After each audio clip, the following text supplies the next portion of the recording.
everyone, my name is Sol. I'm a senior at Hunter College High School, and today I'm going to be introducing you to supplemental essays.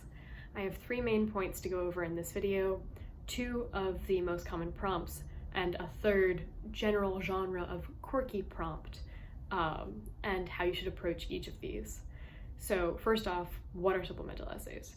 Supplemental essays are school-specific prompts that individual schools will ask you to answer as you finish your application for that school. So your Common App essay is 650 words that basically every single school that receives your application is going to read. And then supplemental essays are essays that are responding to a prompt that a specific school gave you that you are answering and only that school reads. Those essays are typically between 150 and 350 words. Most of them are 250 words, which is really not a lot. It's about half a page. Your Common App essay will be about a page. It's really not a lot of space to tell the school about you. So you do have to be careful with your word economy, how you go about writing these essays, and generally making sure that you're expressing yourself in a way that is accurate to you and a way that makes you look good, honestly, to college admissions officers, which I'm going to be referring to as AOs, admissions officer. Also, disclaimer, I am not an AO. I am a high school student. I've written a couple supplemental essays and I've had feedback from English teachers and other students that have been accepted to college, but overall, I am not a professional. I have never done this professionally, and I ultimately cannot actually tell you where you will be accepted or denied from. Okay, so all that over with, let's get into the prompts. So the one probably most common prompt that you'll see is why school? As in, if you're applying to UVA, UVA will ask you, why do you want to go here? And you have to convince them that you really want to go there. So what a lot of people, actually, I'm not going to talk about things that could go wrong, because honestly, I think any essay could go well if you execute it well, and that I don't really want to tell anybody that their essay is automatically bad because they went about it a certain way. What I will say is that one of the strongest ways to write a why school essay, or honestly any college essay, is to tell a story. Something real that happened to you or that you did, or anything in your life that has happened, and it doesn't have to be exciting, but something real that has happened that you can concretely, talk about, and that you can relate to what the school is looking for or what the school offers to you. So for example, you're really interested in science. This college has a really strong science program. You could say, I really like science. You guys do good science. Please take me. Teach me science. Or you could talk about your experience as an intern. You could talk about why you really loved working in the lab for these specific reasons. And you could tell the school, you guys have what I'm looking for. You specifically have what I'm looking for. UVA, and I'm gonna make some shit up. I'm gonna make some stuff up because I don't really know anything about UVA. But you could say, I really loved working in a lab because I was surrounded by people who had this specific interest, which is very, biochemical engineering. I don't know if that's a real degree, but let's pretend that it is. So, only UVA and a few other schools offer biochemical engineering, and it's what you're really passionate about, and it's why you had such a good experience working in this lab or as an intern or whatever you did related to your science. And so you can tell UVA, you guys have what I'm looking for. This is bad because I'm gonna go to the why academic interest. Oh, fuck.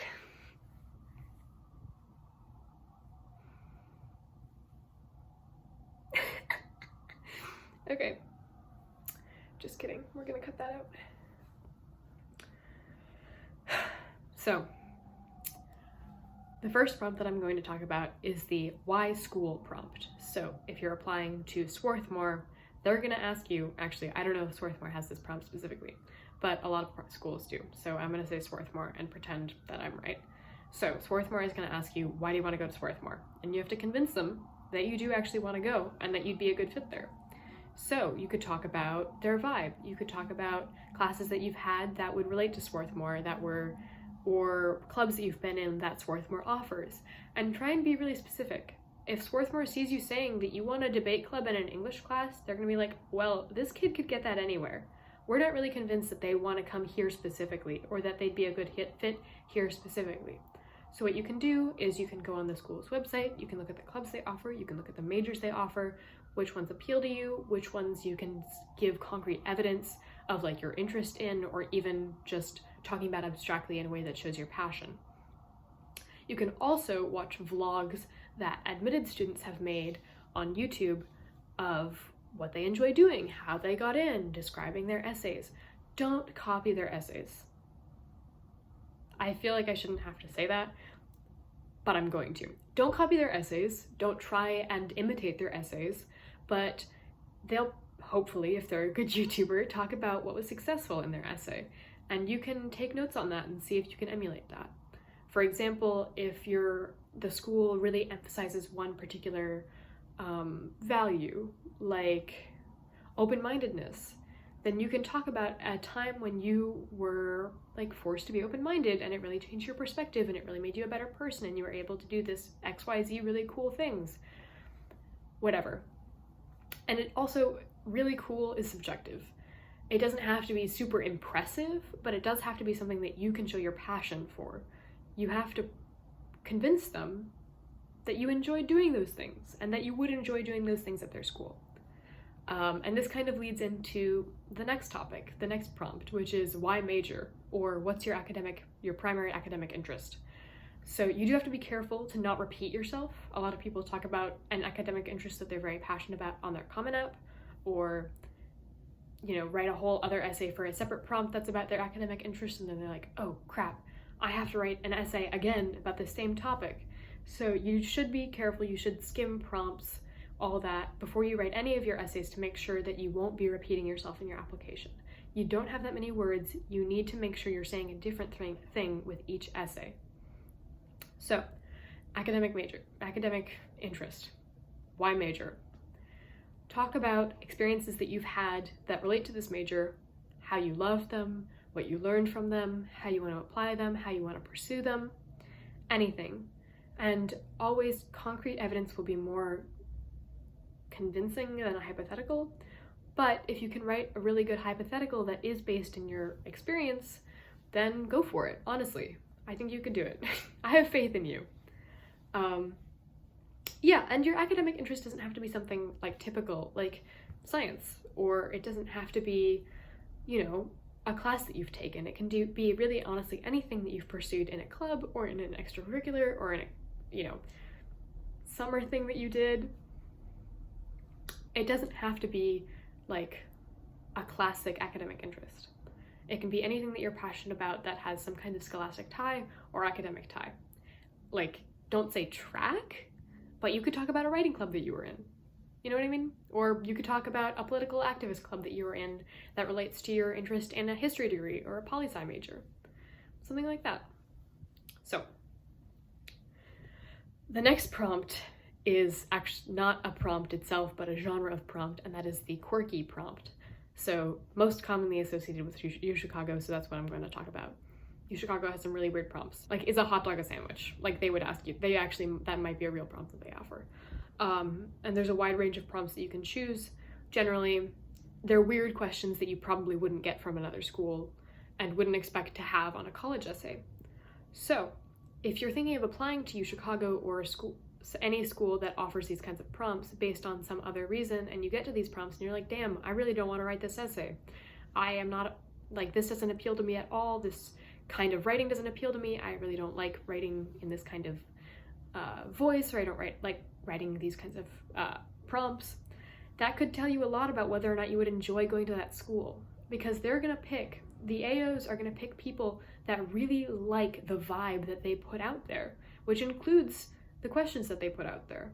And if you don't like answering them, then AOs are probably going to see that and be like, they probably wouldn't like it here. Or you're going to recognize that you wouldn't like it there and stop trying to apply to a place that you will pay lots of money to hate. Or waste 4 years at, which you won't enjoy. So Quirky prompts not only are a fun opportunity to do some kind of interesting writing, but they are also an opportunity for you to learn about whether or not you would enjoy going to that school.